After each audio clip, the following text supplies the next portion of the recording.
This week on the Big Thunder podcast, things got scary in the Magic Kingdom, and not in a fun boo-to-you kind of way. Also, Disney just revealed how you can experience the fun of the parks without the hassle of the crowds in 2025, and we'll tell you how. All that and much, much more. Buckle up! Here's your hosts, Bo and Abby. Before we get started with the roundup, I do want to let everyone know that Thursday, they will be able to check out us playing Buzzword on Buzzword the Podcast. Oh! That comes out this Thursday. That was a good time. It was lots of fun. It was fun that I actually got to play the game. We were able to compete against each other. Mm-hmm. I have no recollection of the actual game, so I could not tell you who won or lost. I just remember it was a fun time. It was a fun time. So yeah, check out Buzzword the Podcast on Thursday. All right, you ready for the roundup? I'm ready for the roundup. If you're new to the roundup, this is where we take a look at the biggest stories out of Disney and Universal. This is less breaking news and more, hey, did you hear about this? So, hey, did you hear about the scary situation at Magic Kingdom this past Thursday? I think I did hear about this. Okay. So just after 10 p.m. Thursday night, this was not a party night. Mm-hmm. A normal. So this would have been after fireworks, kind of like the rush of everybody leaving. Which we know is the most stressful time. Yeah, we have a fun story about that we could talk about too. Sure. Ours was scary, but not nearly as scary as this. Yeah. So just after 10 p.m., the Orange County Sheriff's Office deputies responded to multiple reports of an active shooter in the Magic Kingdom. Yeah, which would be really difficult because they do have a really good security that you go through if you've not ever been. That's one thing that actually makes me feel really good is going into the parks. You get stopped. They look through your bags. Mm-hmm. There's metal detectors. They do a good job. Anyway, continue. The OCSO says they received multiple calls from separate locations in the park, all with, quote, ambiguous information. Mm-hmm. Regarding the alleged armed assailant. Callers complained that something was going on, people were running, and there was a shooter. Mm-hmm. Deputies were able to make contact with one of the 911 callers who said she was with her mother when they heard 3 loud bangs. According to a caller, a cast member then told everyone to get down. Yeah. Which is scary. And you can't be too, sure. Yeah. Because the calls came from so many locations and no weapon could be confirmed, deputies say patrons remained in safeguard locations around the park until being escorted out by park security. Mm-hmm. Upon further investigation, they said they observed no obvious signs of distress, injuries, witnesses, bullet fragmentations, or shell casings, so there did not appear to be an actual shooter. Mm-hmm. But what they did say probably caused all of this. There was a physical altercation happening near the monorail area. Yes. Tensions are high when people are trying to exit the park, as we have seen. Yes. Personally, according to deputies, this caused guests to start mobbing back into the park. Yes. Then while this was going on, simultaneous happenstance of popping being heard, mm-hmm. which was most likely balloons. Mm-hmm. So you hear there's chaos, and then you hear popping. It's the first thing I would have thought of, too, was an active shooter, because America. That's where we live. Yeah. That's the times we live in now. Yeah. I'm going to play this clip from WKMG out of Orlando. Okay. I've never seen anything like that at Disney. I've never experienced anything like that at Disney, and we go quite frequently. But, I mean, it was literally like my husband was describing it like the stampede scene in The Lion King. Like, everyone was just running towards us. This cell phone video shows the inside of the Emporium store on Main Street. You can see merchandise left on the floor. Even a stroller was left behind. Yeah. I mean, people were leaving strollers on Main Street in their EV carts and just taking off. And, I mean, there were trays full of food outside of Casey's Corner. And I mean, chairs tipped over. It was kind of like, what just really happened? Yeah, it makes me cry. I know it stinks that's like something we have to deal with. Ugh. I'm sorry, babe. I don't like that. Yeah. You get a tissue. Hold on. Okay, sorry. I didn't mean to. I didn't know it was going to, but it's just like. Well, if you're having a good time with us on the podcast, make sure you like and subscribe if you're on YouTube. Listen, here's the thing. Follow on Instagram. You know how hard people work to get to Disney and how, magical it is for a lot of people. And then it's such an innocent thing that happened, but like I cannot imagine how scary that must have been. Yeah. For so many people. The cast members, the kids, everyone. Yeah. And like to have that be your Disney memory. I mean, okay, so let's share ours that we have talked about for like 10 years over. I mean, do you want to? You probably remember it better than I do. So it was after the fireworks, and my dad was really smart and had us watch the fireworks because we were a bigger group. We were like, what, 9 of us? Probably. 8 of us? And we drove, so that meant that we had to park at the Ticket and Transportation Center, the TTC as it's lovingly called. And to do that, you either have to take the monorail or the boat to get across Seven Seas Lagoon. And so he knew that the best place for us to be to watch the fireworks, if we wanted to get out in a decent-ish amount of time, was to be one of the first groups on the boat or the monorail. So we watched the fireworks from the back of Main Street, basically right in front of the candy shop. And then fireworks ended. We hightailed it to the ferry boat. We were one of the first groups in line, and there was so many people still. Mm-hmm. Like it is, I mean, if you think about leaving a park that has how many thousands of people? Yeah. And you're waiting for one boat and one like train at a time. Yeah. Like it's just a congested situation. Yeah. So if you're someone who doesn't like crowds or social anxiety or has social anxiety, wait and hang out and be like one of the last people to leave. It's so silly because like I understand when you get out of the park, but like this ain't the Titanic.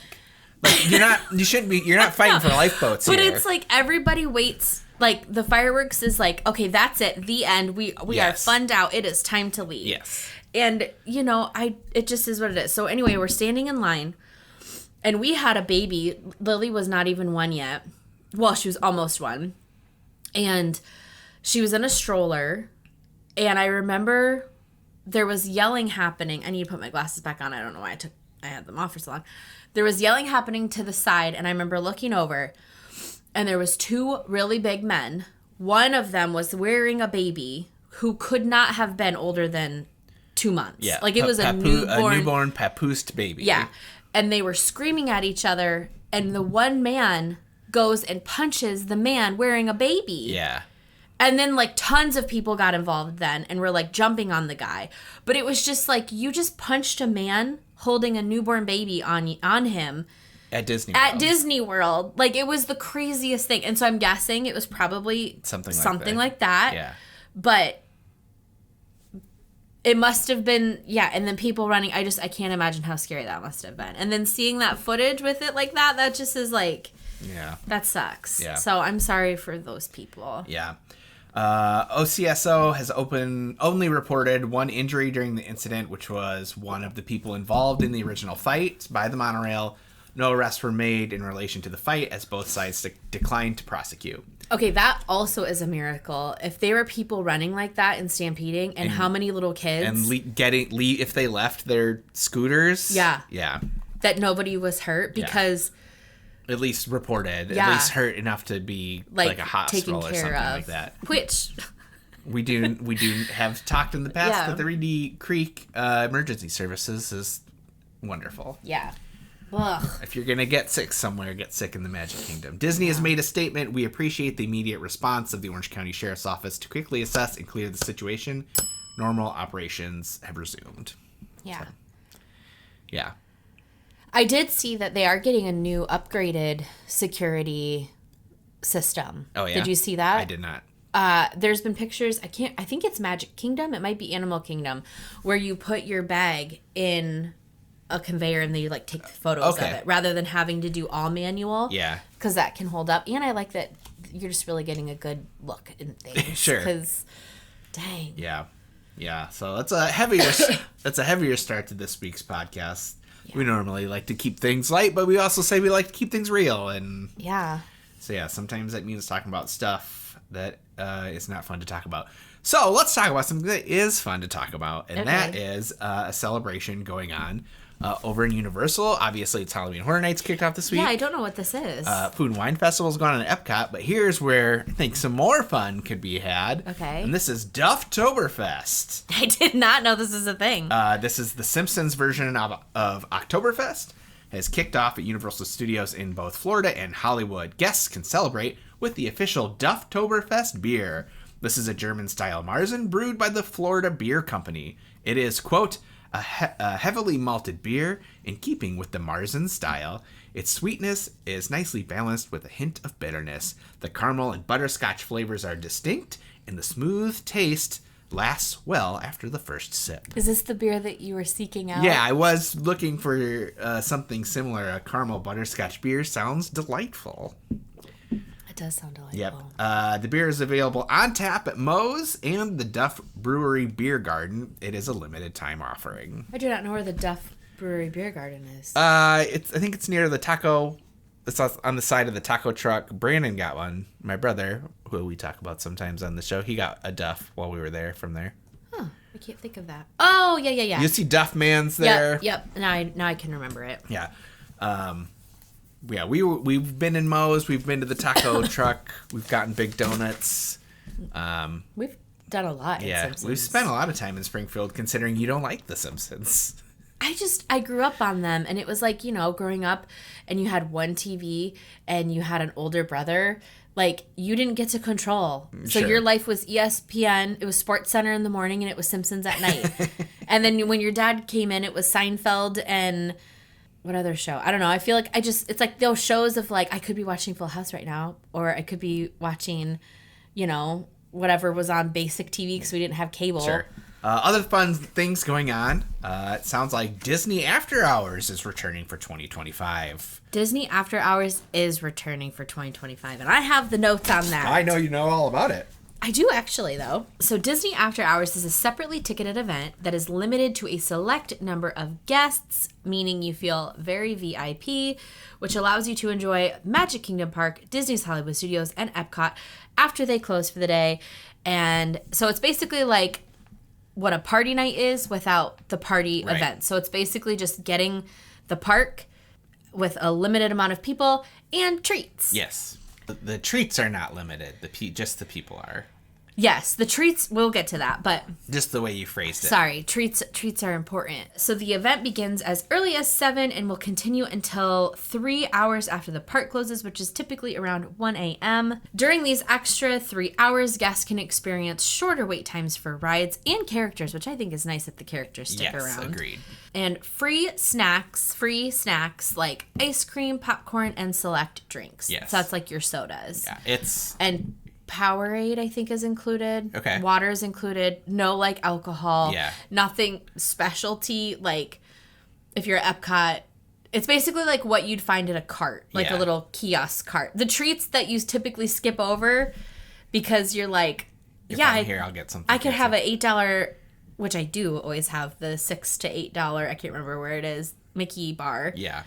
But, like, I'm like going to Germany and getting my caramel sandwich. Yes. I got lost thinking about my caramel sandwich. They are free. The audio people didn't know you put air quotes around. They're free because it's part of your ticket. Yeah. These are higher priced tickets than a normal day. Yeah, you have to. So, like, even if you're at Magic Kingdom, if you want to go to the After Hours event, you have to buy a special extra ticket to be able to go. Mm-hmm. And in that ticket price, it's factored in that you're gonna double fist some ice creams. Yeah. I would just literally be like 5 of everything and like put it in my backpack. So it's guests of select Walt Disney World Resort hotels can purchase these special event tickets early, beginning September 4th, which is tomorrow from the day that this podcast For all the airs. people listening day one. Yep. And if you'd like help with that, we would love to help you at Minnie Vacay. And that is all complimentary with what we do. Mm-hmm. And all other guests, if you're not staying at a Disney resort, if you're staying offsite, or if you live there, you can start purchasing tickets September 10th, which is next Tuesday, right? Yeah. Ish. Not this week, next week. Right.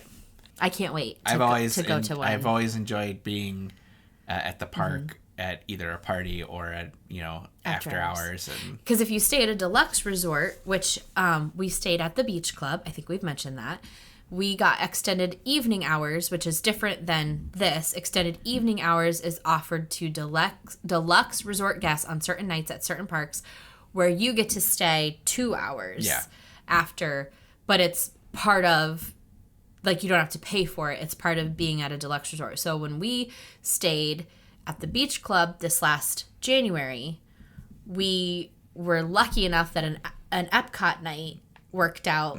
And so, like, it felt like in our backyard, we were walking around Epcot. We got to experience Moana's Journey of Water almost alone. There was like 2 other families there, so we got to take our time. It was at night. It was beautiful. It was hot, so like it was just like perfect. Because then we had Liz went with their family, and she was like, it was so busy. They went during a normal time. During the day, and she's like, it was so busy we could hardly see a lot. It was just like, and like I'm so glad we could have that experience. And we walked on Nemo. But you could walk on Nemo. Anytime I've ridden Nemo during the day, we've had to wait. Maybe like 10 minutes. But yeah, we did walk on Nemo. We basically walked on Remy. Which is astonishing. Had we had a little more pep in our step, we could have done some memory making photography moments. Like everything was open-ish. We were there during the Festival of the Arts, and some of those things closed. Like we had planned on doing a couple things, but we didn't realize that those closed when the park closed. So that is something like to have in your app, or always, like, I like to tell clients that go, because we can do as much planning as possible, but the best tool you're going to have is your mobile app, and like refresh it and see what's going on that day. Like if things are closing early, or a really good tip is sometimes they like won't do fireworks because they're like doing them for a special group, or just things like that. So it's always good to check out your app. So it's an extra, I mean, it is a pricier ticket, but if you think it's about 6 hours, half of your time is in this empty park, and your snacks are included, which we all know how expensive snacks could be. Like, I think it's a fantastic time. Like, especially for the people who travel, and like this is your, it could be either, your once in a lifetime, or if once for several years like us, or, I don't know. I think it's a great opportunity. Like one thing we talk about, and I talk about with clients, is that you're always going to be spending something. You're either spending it in time or you're spending it in money. And for people like us who live in the Midwest, and with flights how they are, I would rather spend a little bit more money. You're already spending a ton of money. So in the grand scheme of things, I'd spend a little bit more money, be able to experience more, eat more, have less of that like rushed feeling. And that comes like with Genie multi-pass now and everything. Like you're going to spend a little bit more, but you're going to skip lines. Otherwise, you're going to spend it in time waiting. So it's what's important to you. And next. So, and we already kind of touched on this, but if the people want to check out the Disney After Hours, Dufftoberfest, Halloween Horror Nights, or Epcot's Food and Wine Festival, they should contact Minnie Vacay. Here on Big Thunder Podcast, we like to keep things as real and authentic as possible. And one hard truth is that for as amazing and magical as a trip to Disney or Universal can be, planning one can be a little intimidating and sometimes even frustrating. What are the best parks for my family? What are the best places to stay for my budget? Do I really need to wake up at 4 a.m. 2 months before my trip to book dinner reservations? It can definitely be a lot. But that's where Minnie Vacay can help you. We are certified Disney and Universal travel planners who specialize in taking the hard stuff off of your plate. We love waking up at 4 a.m. for Disney stuff. And not only are our services completely free to you, but when you book a vacation package with us, we'll send you a $25 gift card. Minnie Vacay is a part of Gateway to Magic Travel, an authorized Disney vacation planner and Disney earmarked agency. Check us out on social media. We're on Facebook and Instagram to get the ball rolling on your next magical adventure, or you can also see all of our information at minnievacay.com. Folks, Bo has official Big Thunder Podcast stickers. Yep. Look at that.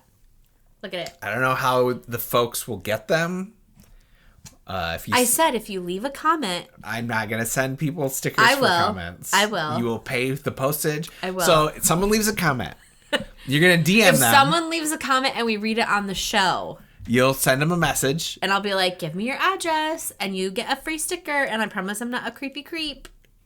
Sure. If you're going to handle that. This will be my contribution to the podcast. Okay. If someone leaves a comment. Wait, is it a comment or is it a 5-star review? We'll do one of each. No, we are not doing for comments. Yes. No. If we do a comment, we read it on the show. Okay. You get a sticker. Okay. And if you leave a 5-star review that week, we'll put it in a randomizer because there's going to be so many. All right. Send us home. If you're enjoying the show, please go to your podcast player of choice and click on follow and then turn on automatic downloads because this is when you'll find out that our podcast came out without having to go look for it. That's right. Not only will it help the podcast, but it will guarantee that you have the best listening experience possible. If you're listening on Apple Podcasts, leave a 5-star review and we might read it on the show. And if we do, you'll get a sticker. That's right. Abby will send you a sticker. I will have nothing to do with it. It will be so fun. But honestly, the best thing you can do to help the show grow is just to tell a friend, preferably one that loves Disney, Universal, and stupid games. Thanks for coming, and we will see you next week. And enjoy the ride.